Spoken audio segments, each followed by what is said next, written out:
Anya Parampil is a reporter who just spent a month in Venezuela reporting from the ground there, and she joins us here in studio. Anya, thanks very much for coming on. Thank you so much for inviting me. So what do you make of the news coverage of this? Your viewers won't be shocked to hear this, Tucker, but the news media, the fake news media, are lying about the situation in Venezuela. Let me put it for you this way. Imagine if Hillary Clinton had refused to admit defeat after losing to President Trump in 2016 and banded together a group of 24 U.S. soldiers and attempted to take the White House by force.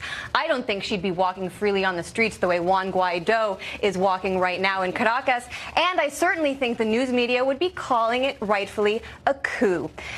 And let me just tell you, when it comes to what's happening on the ground there, I can tell you, I was there for a month earlier this year. The opposition has no popular support. Juan Guaido proved today once again that he will only ride in to power on the back of a U.S. tank. And what's more, we hear about a humanitarian crisis there, Tucker, but what we never hear is that is the intended result of U.S. sanctions which have targeted Venezuela since 2015.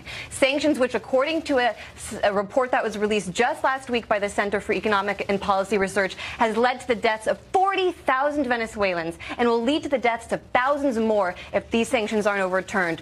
President Trump, if he truly cared about the American or the Venezuelan people and the American people for that matter, he would end this disastrous policy, he would end the sanctions, and he would look into John Bolton's eyes, into Elliott Abrams' eyes, and Mike Pompeo's eyes and say, "You are fired. You are leading me down a disastrous path, another war for oil," something the president said. You are passionate. He was celebrated by the American people when he said Iraq was a mistake, and now he's willing to do it again.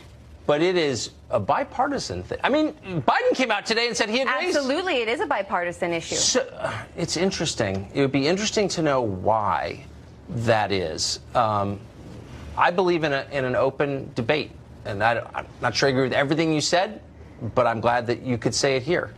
And you were just there, and I don't think you'd be allowed at any other show to say that. No, I certainly don't think I You would never out of time. So I really appreciate you giving me the opportunity, because President Trump promised to drain the swamp, and he flooded his national security team with that exact swamp. Well, I agree with that, actually.